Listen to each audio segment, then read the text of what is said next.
Hello, hello, welcome back. It is yet again another thrilling installment of Disco Elysium.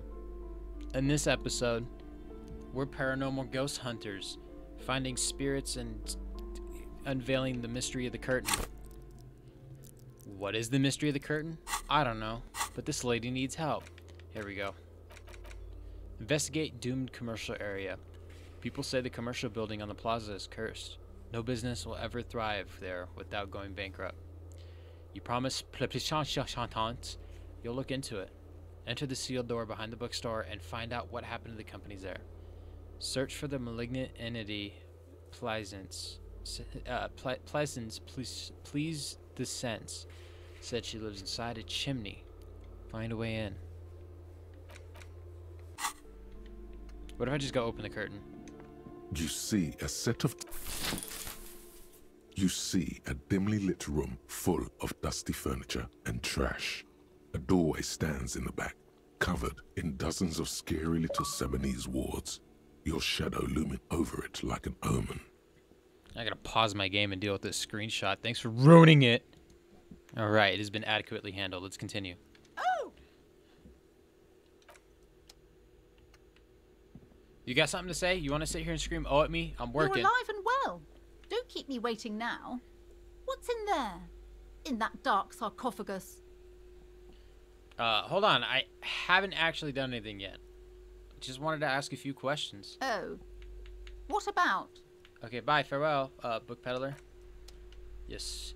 Yes. Scriggly scriggle. Ooh, let's take a look at these, knickknacks. Have it.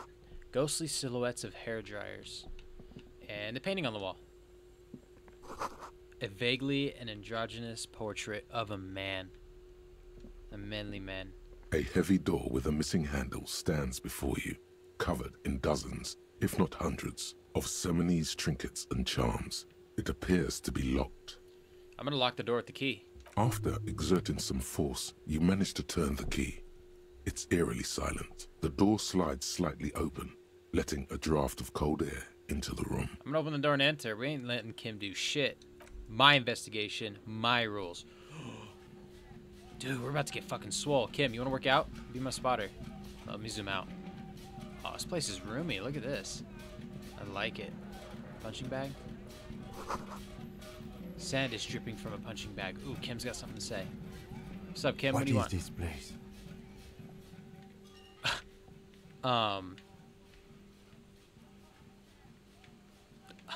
It's the netherworld beyond the veil. Let's be real here. I think this may be Artemitep's boxing club for the young athletes. My brain turned off while I was trying to figure out how to pronounce that. I think you're right, though it looks like no one's been here in ages. I doubt the electricity still works. Good thing we have a flashlight on us. Don't forget to take it out of your bag before we move on. We'll replace the crowbar, because the boombox ain't going nowhere. An eerie feeling rises in your chest. What if there's a reason why no one's been here for ages? Yes, because it's closed. Ah, yeah, duh. No need to look for supernatural explanations where a banal one will do. Now let's move on, shall we? Thank you, Kim. Thank you, Kim. Being the realist. Is that a bocce ball? Shot put ball. Holy hell. Just put that in my pocket. Have you never picked up a shot put ball? If you've never picked up a shot put, look up how much it is.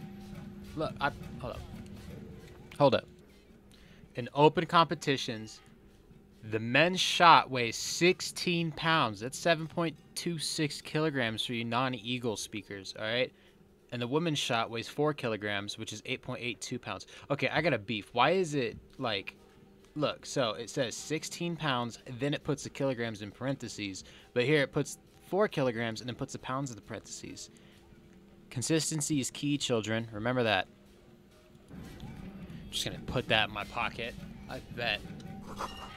The poster says Cesius Fortis, the restus is Warnus office. Got it. Noted. Oh, let's get out the flashlight. That's right.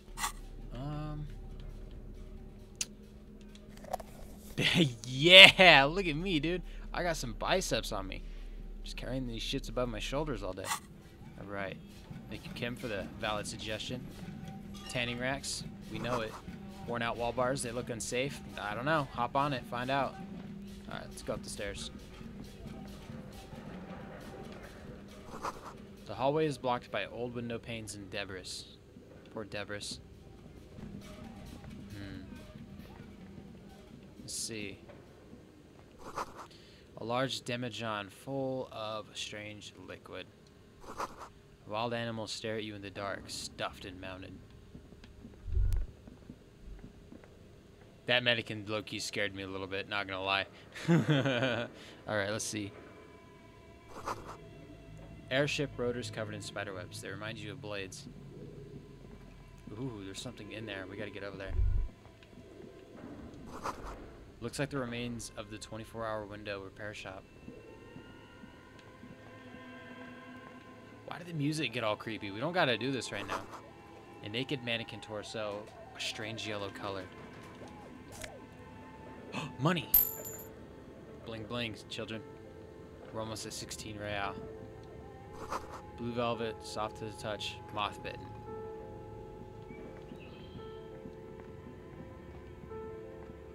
This appears to be some kind of machine with a cube-shaped heart and a wired framework. The keyboard has a rectangular on-off button. A piece of paper still hangs from the printer. A radio computer. Just sitting here without anyone inside. Do you think I should turn it on? We have one of these down at the station, but I never really learned how to use it. I'm gonna turn it on. The machine lights up like some prehistoric animal stirring from its slumber, revealing fluorescent play and print keys on the keyboard. The hatch on the machine's central compartment is wide open. I'm gonna look inside the compartment. It's empty like a beehive without its brood. Some cables have been left dangling, disconnected. This is where the memory should go. I'm gonna press play. Nothing happens. I'm gonna press print. Nothing happens. Press play again. Nothing happens. Press play again. Nothing. Press play again. Nothing Okay, happens. leave. So we need to find something to put in it. Ooh, okay, calendar. That's what I'm interested in. Scribbled across a notebook. Developers of the most advanced RPG in the universe. Oh, Borderlands 2. Yeah. This old fireplace is covered in lines drawn in blue and red marker. The mesh spreading over the stone like blood vessels on alabaster skin. It looks ghostly and strangely ancient. Kim, I'm gonna start calling you Barney. Can you pass me a cig? The whole thing resembles Cadran mosaic tiles. Very pedantic. Hold on. How do I know what Cajun mosaic tiles are supposed to look like? History classes, students with their textbooks open, studying the roots of our civilization. Those aquarelle blue tiles looked beautiful in the sun. So what am I looking at? Radio frequencies, it seems. UKV 123.6, UKV 123.7, UKV 123.9. Some written notes, too. Sparse and cryptic. Okay, radio frequencies for what? Unclear. It looks like a cardiovascular system split into veins and capillaries. Very advanced. So then was something medical here. You think so? The web is comprised of radio stations, all lead back to one red heart, titled The Game Master Frequency. A note says, this one can listen in on any station it wants. If it's a game, then who's playing? Whoever decides to call in to a call-in station, it looks like. There's no way a little basement studio working here could pull anything like this off. My God. It's as if the less money they had, the more ambitious their project became. Why do you say that? The schedule. I know doom when I see it. The company was running out of funding. What else? Nothing. It's just lines on marble. An echo from times long gone. No one has used the fireplace in ages. We got boxes full of PEPE. Alright. Let's check this board out. Your flashlight slides over an old green chalkboard covered in scribbles, sketches, and schemes, like some ancient cave mural. Some of the writing has faded with age, but you can still make out sections here and there. Photos and drawings have been pinned to the board. Let's inspect the drawings. These lithe, pointy-eared creatures appear to be different types of welkins. You make out autumnal candle welkins, casting wax-based magic, translucent welkins, with organs shining under their skin, and even ether welkins, hailing from the vast emptiness of sidereal space. You should adopt one of those Welkins as your persona. No longer a mere man, but a Welkin. Just understanding that the drama is just literally stirring shit up. One of the Welkins, towering among the rest, appears to be different, however. I don't care. Step back. Your eyes glide over 4 sections of the imposing green chalkboard. Let's take a look at the photos. The photo collage depicts barren, icy landscapes wrapped in perpetual night. You see permafrost and glacial landforms, dead trees grown in under the snow. Entire oceans have been frozen from shore to shore. There are pictures of settlements on dried-up riverbeds, abandoned in a storm.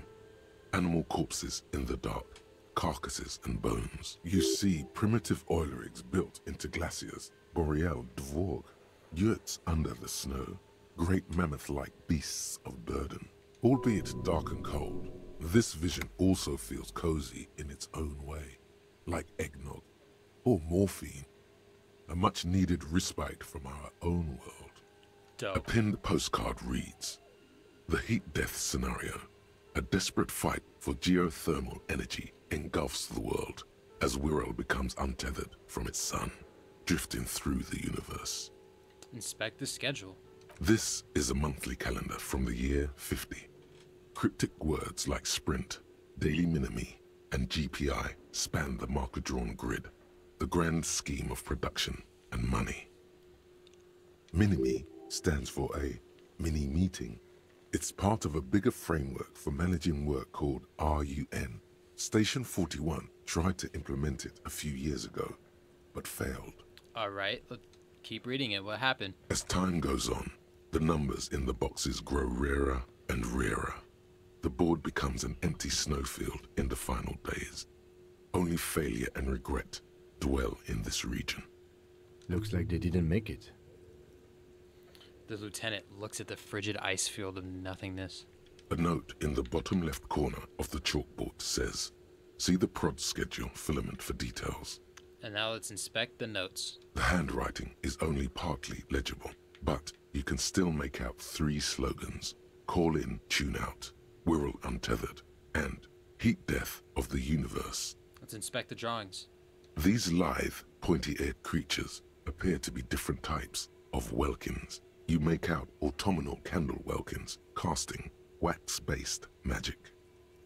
Translucent Welkins with organs shining under their skin. And even ether Welkins hailing from the vast emptiness of sidereal space. Now that we've established that again, we're going to take a look at You it. should adopt one of the Welk. It's Vara Hamira, a high Welkin, his face white and scarred like cracked marble. This is clearly a Welkin supremacist. The note says, all non-Welkin races will be purged. The Haldor, the Tworg, the humans, and even headless men, all of them, purged. Imagine a world filled only with Welkin, Green Welkin, Dread Welkin, and the High Welkin to rule them all. Why or... An inordinate amount of time has gone into drawing these little Welkin creatures. One of them is a Vulcan supremacist. Mm-hmm. Political commentary. That one has a great beard, too. Why would anyone spend so much time on this? Some people really like building a world, I think. Even if it's just for a game. Who are these creatures? Who drew them? Are they real? I have so many questions. This looks like concept art for a project. It's not really real. Alright, well, this has been educational. Let's move on from the Welkins. Just look at those details. So much effort. Lots of effort. Lots of effort indeed. Let's leave. Okay. Heat death in the universe's side. We are gonna go check some of these corners. Ooh, a blue check. Is this Emma's atelier? Okay. What do you think is going on with that computer, chalkboard, and fireplace? Looks like an... I like it. Someone tried to exorcise the curse using technology? No, that's not it. No. I think... No. We're still in the Kim, put on your paranormal cap. Think about it with me. Ghosts, Welkins, Battlestar Galactica. It looks like one of those popular pen and paper role-playing games. Only these people were trying to automate it, make it work on radio computers. No. This is not Dungeons and Tomfoolery, okay? How were they planning to do that? Through call-in stations. None of the players have to be physically present. Anyone in the world can participate in the game, as long as they have a two-way radio. That would never work. Then there's the game master frequency that listens in on the smaller call-in stations. I think that was supposed to coordinate the stories, functioning as a master of ceremonies of sorts. His fascination has swept aside other concerns for the moment. He's a little hooked. And this was a role-playing game, you say? Indeed. Those Welkins are a dead giveaway. Role-playing people love that stuff. The world looks like a modified version of the WeWorld board game, with hit death thrown in. Super cool. Someone should give them millions of real immediately. This game is too good to be left unfinished. Wow. Indeed, it's ambitious and untethered from reality, but... I don't know. Do we have any money? Let's give them more money so they can finish it and make it even bigger. It's too late for that, I'm afraid. Fine. Okay, let's keep moving. Now that we've figured out the mystery of the building. More money? 1740.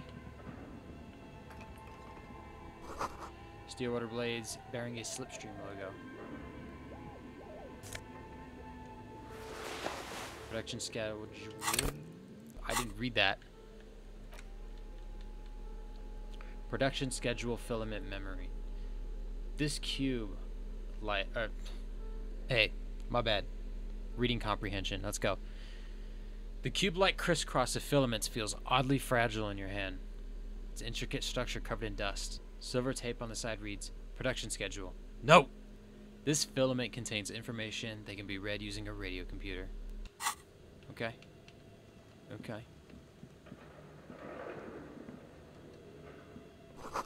Skis with slipstream printed on the top of laminated paper. So we were next door to just a failed business the whole time. What's in here?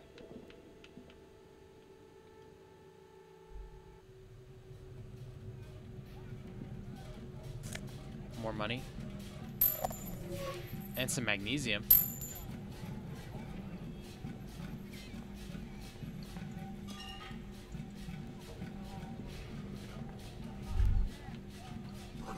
The wind howls from the coal chute above.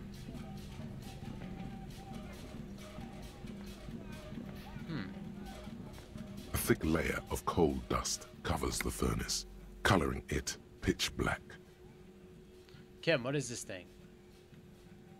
Is it a furnace? Looks like it. Looks like an old central furnace used to heat the building. It's connected to the chimney.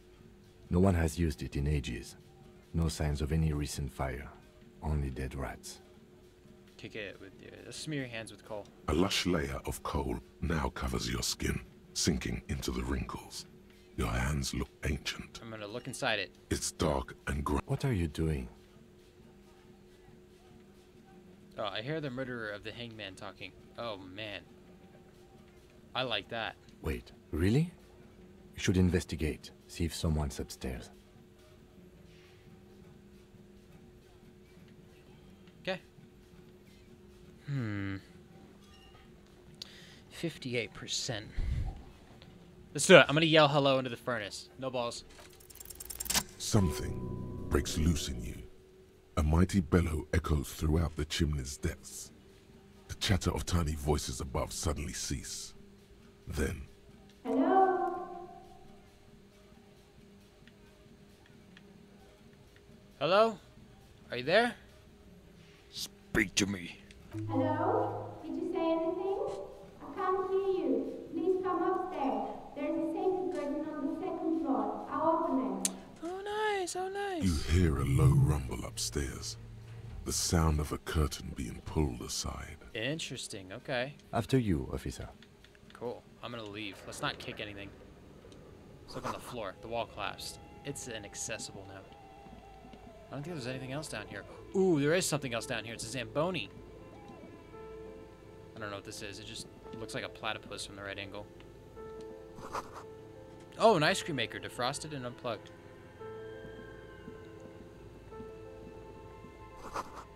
The flashlight casts a strange shadow.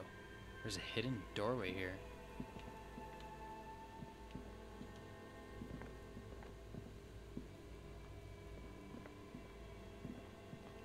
Ooh. Two rusty rifles are hidden above the piping. They look inoperable. What's over here? Someone has stuck some busted guns beneath the ceiling. A few bricks have fallen off, revealing a compartment behind the wall. It's too dark to see in. Hey, look, there's a hole in the wall. There is, yes. And there also appears to be something inside the hole. Interesting. Do you want to take a look?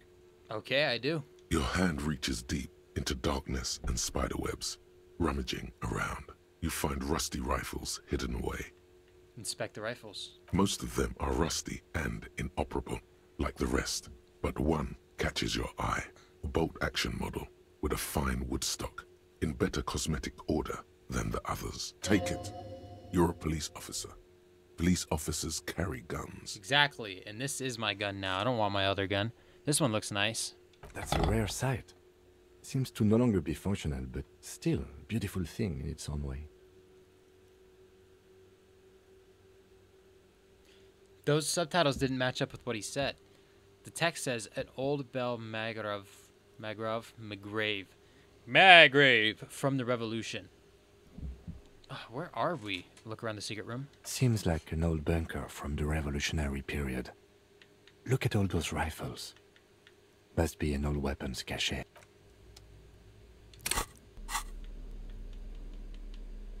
Look at this thing. Golly, it's a 4-shot bolt-action military rifle with a wooden frame.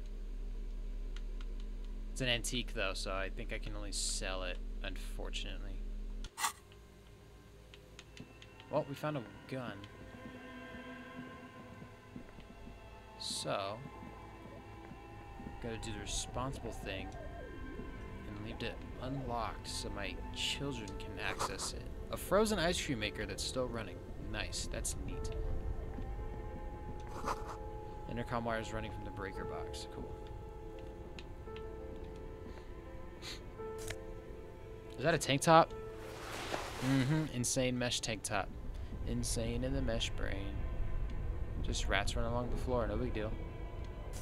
More money. Cellar window, people shuffling by in the street. Okay, so we're getting closer to the surface again. There's nothing I can do. Two cables are plugged into the breaker box. The red one leads off into the darkness, and the black one to the ice cream maker nearby. Let's not mess with the ice cream maker, okay? Don't know what that does. We ain't gonna do nothing. Oh. An old East Delta Commerce Center. This must be the name of the doomed commercial area. All you hear is static, but no one answers the call. Well, that would explain why nobody was answering that call. Let's see if I can go back through. I have access now. Hooray. Okay, let's go back inside.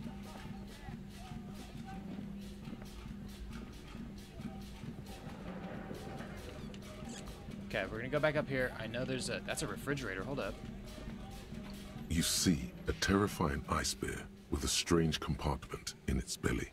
The door is covered in frost, and the bear's eyes are glowing red. The bear looks oddly realistic. The lieutenant doesn't answer. His eyes are glued to the animal. A sharp slice of light shines out from its mysterious belly door. We're gonna crack open the door. A gust of freezing cold air rushes to greet you. You hear a low grumble as the bear regulates itself. This is the inside of a refrigerator. The lieutenant takes a peek inside. His hand has found the holster of his gun. Yo, he's just like me for real. Let's look inside the refrigerator. The shelves are empty. All you see are crumpled ice cream wrappers with the brand name, Revachol Ice City. A handwritten note has been attached to the door. The fridge is huge. I'm gonna take the note from the door. You pocket the note, and the little fridge kitchen magnets too. Yes. I'm gonna examine one of the ice cream wrappers in there. A friendly cartoon bear smiles back at you from a glossy cellophane wrapper. It looks nothing like the fridge. Interesting. Interesting. Something me and the boys got to think about. What is a giant bear-shaped fridge doing in an abandoned cellar in the first place? Kim? Good question. It looks like an ice cream fridge. So they tried to sell ice cream from the hyper carnivore? I know. What an unfortunate marketing choice. What is even worse, the bear is still costing them money to this day. The fridge buzzes with energy. The electricity bill on this thing must be catastrophic. We are gonna unplug the fridge. I'm gonna do somebody a huge solid. Because my my detective brain is rattling and I must. 2 cables are plugged into an electric sizzle. The room is... Okay.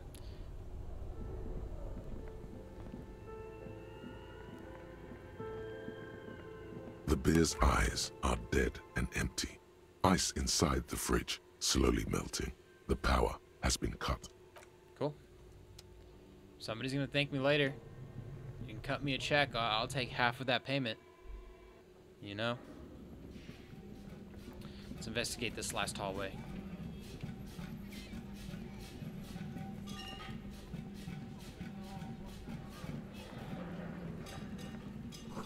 Shoes in a puddle of melting snow. Somebody has been up here. Found a postcard as well.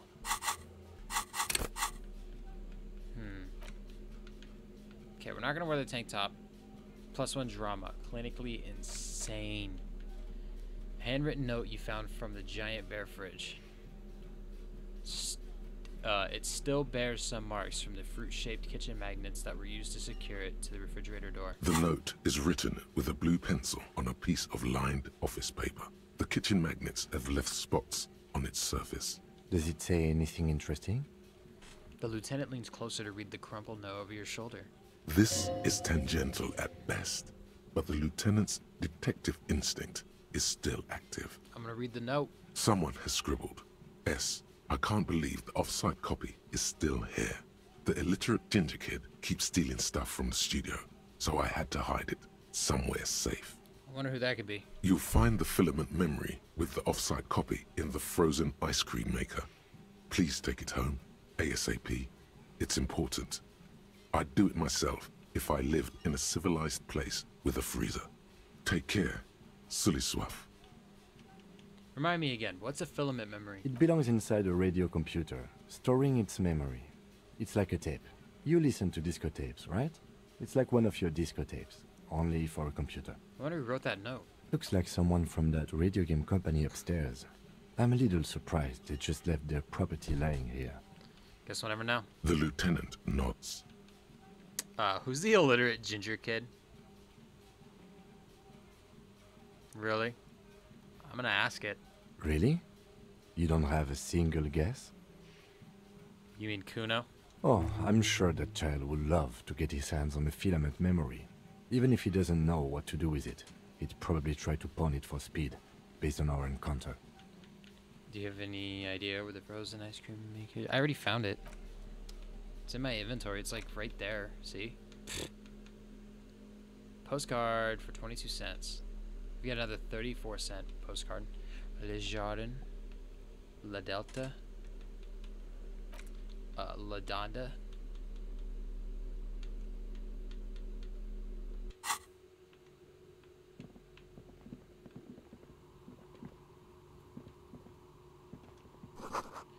This tray is also full of dice. Colorful polyhedral dice. Hundreds of them.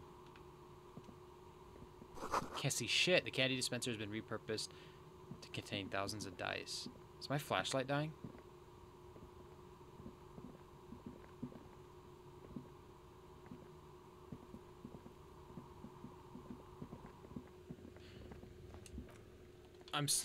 Okay.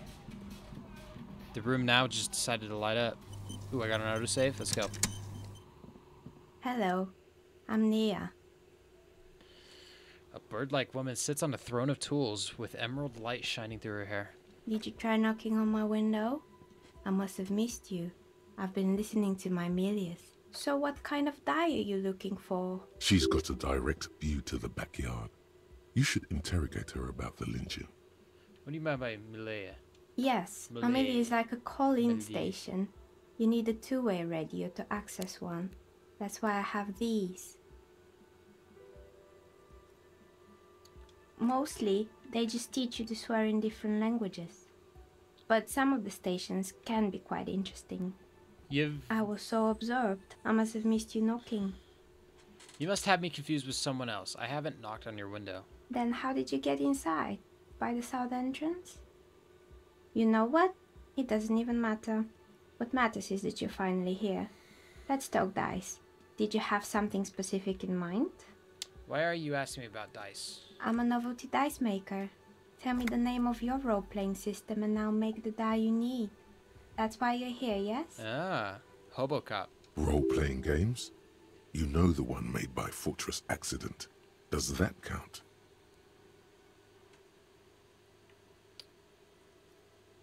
I'm not interested in buying dice right now. I'm a police officer, and I need to ask some questions. Of course, I can see that. I just thought you were a police officer looking for dice. How else can I help you then? No falsehoods are present. She's a novelty dice maker and doesn't have anything to hide. Ask what you need. What do you know about the man who's lynched behind the whirling in rags? Nothing really. I didn't know him. The lieutenant looks at his notebook. Then, the woman under the large window. Your window looks directly onto the courtyard. You're saying you didn't see or hear anything unusual last Sunday evening? I'm sorry, detective, but as you know, I usually have my headphones on when I'm working. It shuts out most of the daily ruckus behind my window.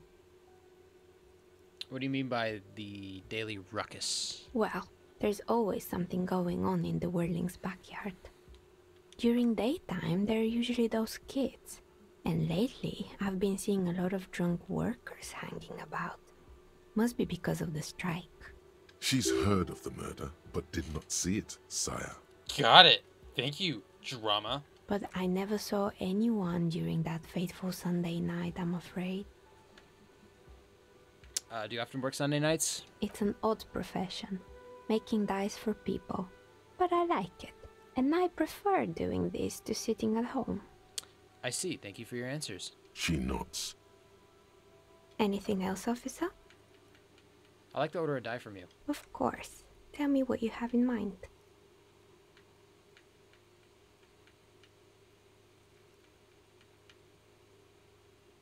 I'm looking for something to help with my work. I think I have just the right one for you. She opens the top drawer of her work desk and takes something out. 2 polyhedrons, red and blue, are cradled into her palm. You're a police officer, right? Here, catch. They're a gift from me. A beautiful woman tossing you a gift. Whatever you do, don't overthink it. I'm gonna overthink it. You overthink it.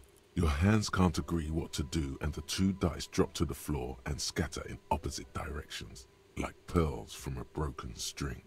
The blue one disappears down the pit in the center of the room. Oh my god, this is so... I'm gonna roll the credits. We're gonna end the game here. What the hell? Ah, down the drain, like your career. That was so uncalled for. That was unnecessary. I'm all for it. I apologize, officer. That comment was unnecessary. See? We're on the same page. I'm gonna pick up the red die. That one is made of bloodstone with a lapis lazuli inlay. The other one was the inverse. They were a set, you see, but now the set is broken. Can we go find it? It's a shame. They might have brought you luck. And you definitely need luck in Martinez. Now, was there anything else? I'm gonna leave. Actually, I'm gonna ask what this room is. Again. Are you looking for a die? Hey, where are we anyway? What is this place? We're inside the chimney of an old central furnace. It's strange, I know. But when I arrived here, all the other rooms were taken, so I had to build myself a makeshift home. Besides, I don't really have to pay any rent here, so that's a plus. Creative. Cool. Do you know what happened to the other tenants? Everyone else is just gone. More or less. Are you interested in anyone specific? Oh, quite a lot of them spring to mind. There used to be a hair salon here, right? Yes, I think it was called Androgynous Orlando or something similar. They weren't a big hit around here. Turns out that working class men don't like genderless haircuts. They're scared of that word. A bit of experimenting every now and then isn't bad. I guess it just wasn't the time yet.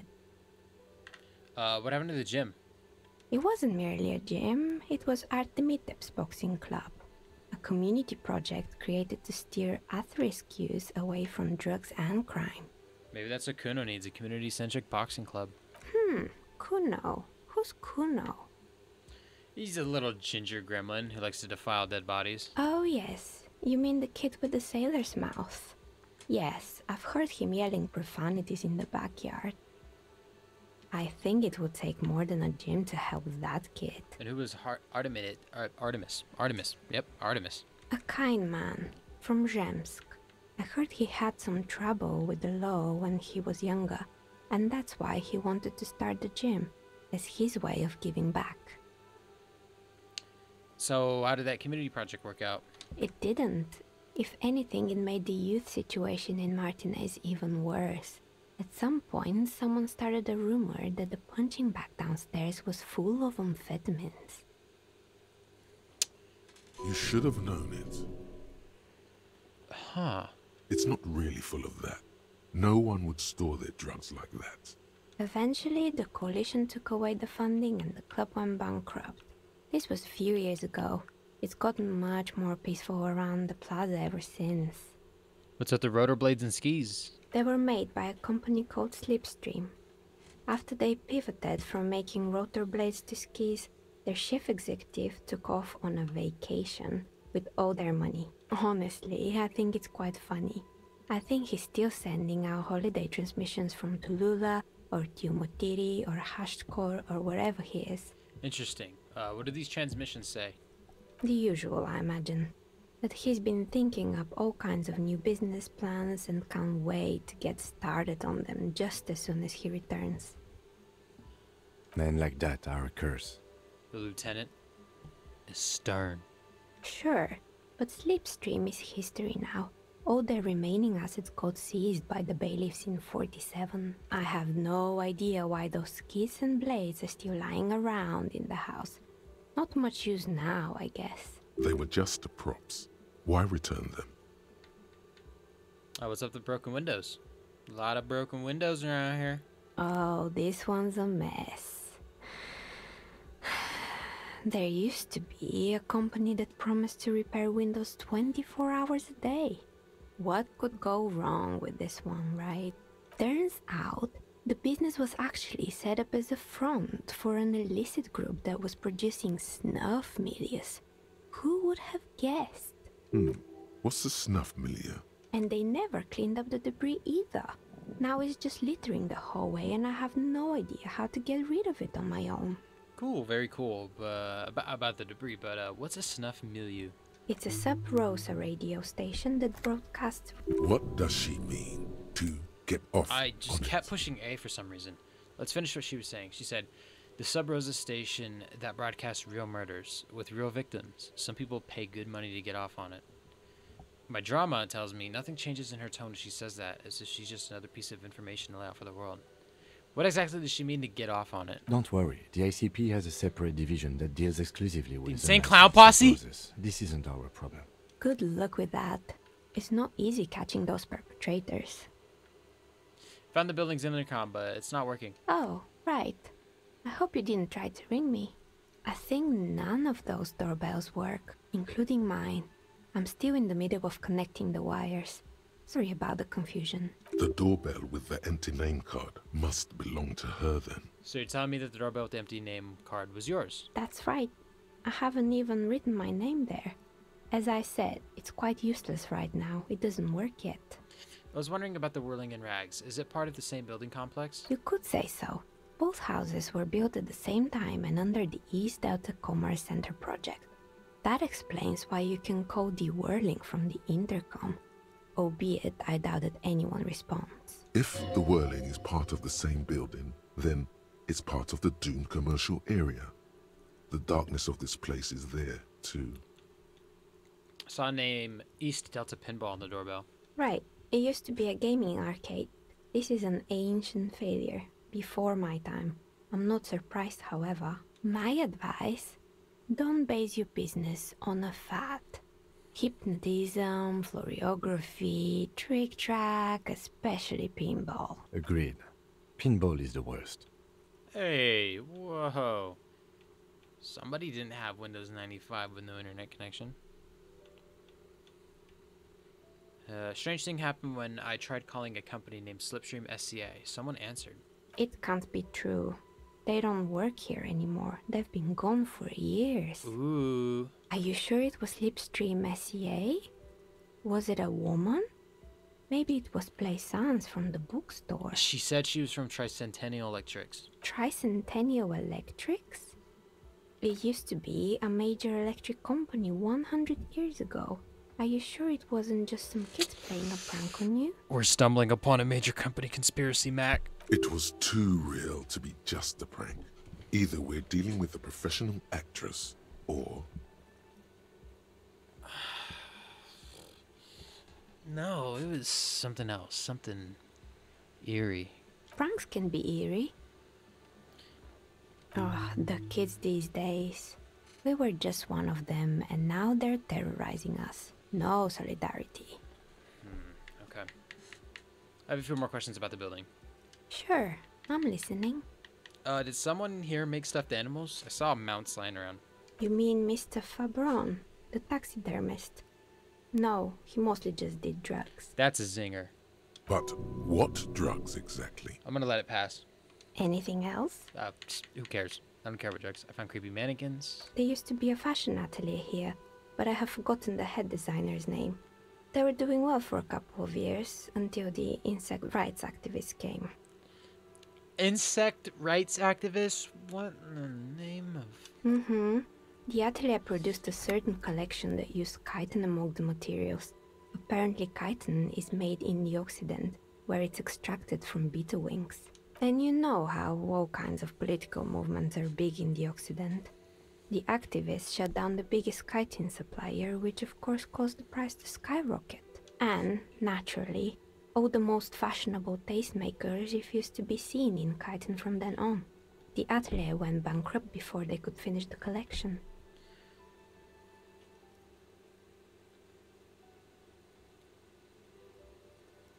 They got what they deserve. Making clothes out of beetle wings is a terrible idea. At least it had some spark to it. Most young designers just combine lace with leather and call it original. As she shifts around, you notice several dead flies on the windowsill in front of her. Legs up. They're not moving. Anything else? There is a terrifying taxidermied bear in the cellar. Oh boy, the fabled Revachol ICT. You're in for a treat here. Okay. The place was owned by two guys who had some rather innovative ideas about marketing. The bear was one of them. Now ask me about their other ideas. Indeed. What were the other ideas? Alright, what about the other ideas? There was really just one. And it involved picking out the prettiest girls in the neighborhood and paying them 20 cents per hour to man the booth. And by man the booth, I mean slump behind the counter with a face that could maim you if you ever dared to disturb their bored magazine browsing. Sounds like she really doesn't know how to be a female ally. Based. Fritta does the same thing. I was about to say the pawn shop girl. I know a girl just like that. She works in Fritte as a cashier, and she's not particularly friendly. Employing silky teenage girls is a widespread practice, yes. Unfortunately, they always come in packs. I'm talking about acne-ridden girlfriends and gorilla-like boyfriends loitering near the shop. At least that's what happened with Revachol ICT.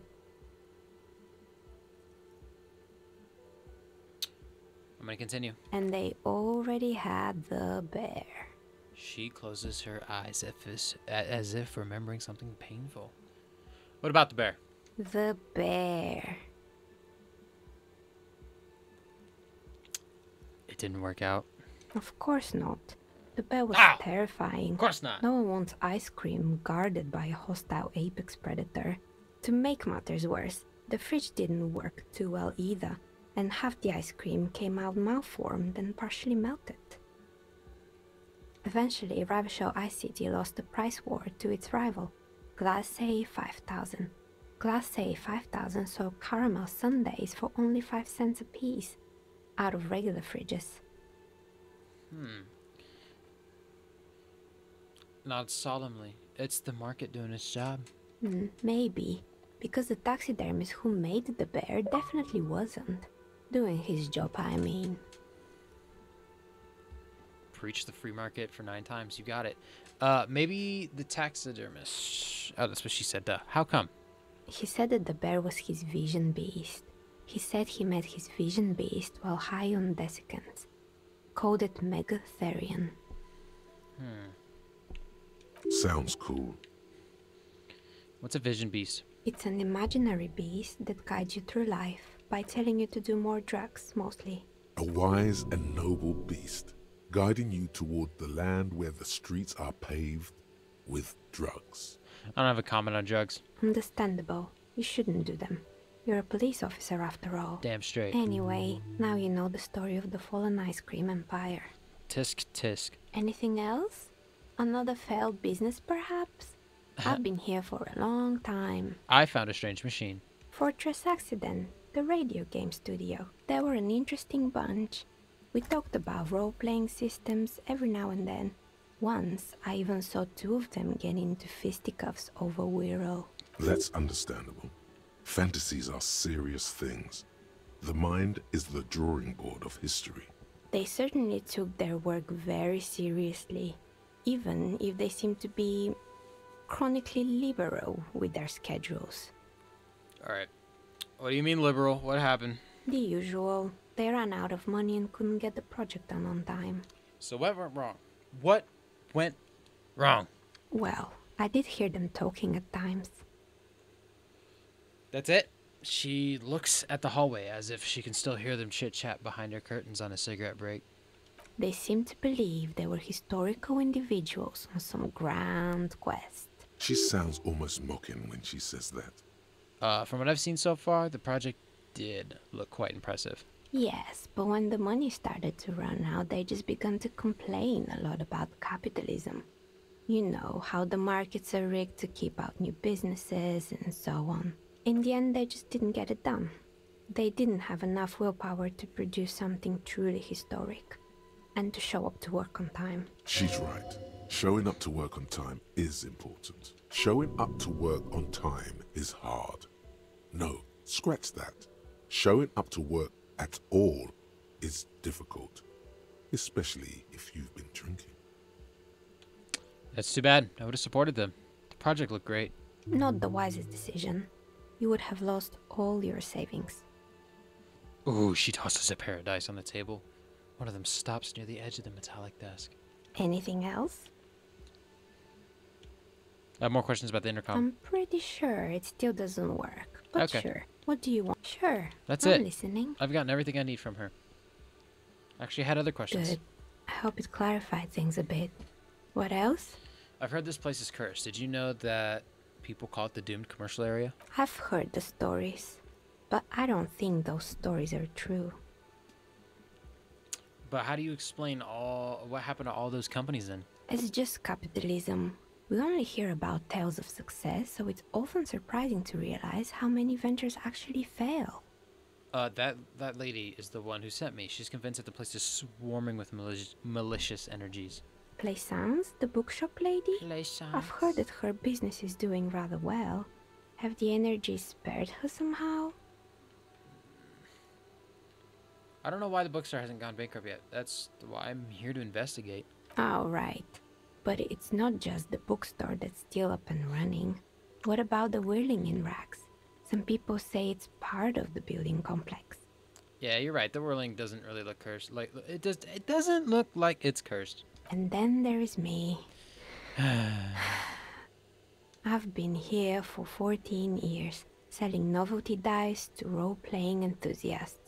Not exactly a million-real business idea, yet somehow I've survived despite the talk of malicious energies. Strange, isn't it? Maybe it's just because she's so talented that she's been able to woo the curse. It's because you're competent and dedicated to your craft. The curse doesn't affect people like you. What, so the curse only affects people with poor work ethics? What you're describing isn't a curse, it's capitalism. I think it still might be you that's causing this. I'm gonna narrow my eyes very mysteriously. So I'm the Grand Dragon in the cave. Damn straight. Might I ask what supports this claim? You're the last man standing. You must be responsible. I am responsible for making sound business decisions, yes, but not for my fellow tenants' misfortune. Well, if you ever find a way to explain all those inconsistencies in the curse, then let me know. That's all she has to say on the subject. She has been thorough and truthful, as far as we can see. Plaisance needs to hear about this. Perhaps if you combine your psychic energies, you will make sense of the situation. So we'll lie to her. I'm on board. Okay, leave. I am convinced there's no way to go get those dice. Let's see if we can throw this memory cube in here. Tiles on the cube are still Insert the smoldering. production schedule. Cut like a smooth draw, the filament slides into place. On the keyboard, the play key starts blinking. I'm gonna press the play button again. A bar of fabric right above the keyboard starts producing a soft hum. The sound of static seeps through the machine's planar magnetic driver. The static gets louder, slowly filling up the abandoned hall, until a voice speaks out, crackling and old, cutting into the air. Good afternoon. Fortress accident en rue de Saint-Ghislaine. This is East Insulindian Repeater Station 1. Please repeat. Is this the production schedule? Yeah, that's all for now. Thank you. Tiles on the cube are still. The filament slides out. Don't care. I'm sitting here. Don't care. Don't care. Still don't care. How do we get out? It's this way. Lots and lots of mannequins. Too many shops. Just crammed right next to each other. It's weird. You have to walk through other people's stuff to get to the stuff that you want to do. You know what we're going to do? We're going to talk to her, and we're going to let her know what's going on.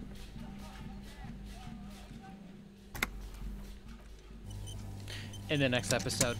Thanks for joining me today for Disco Elysium number... Hey, look at the title of the video. That's it. Unceremonious goodbyes. What's even worse...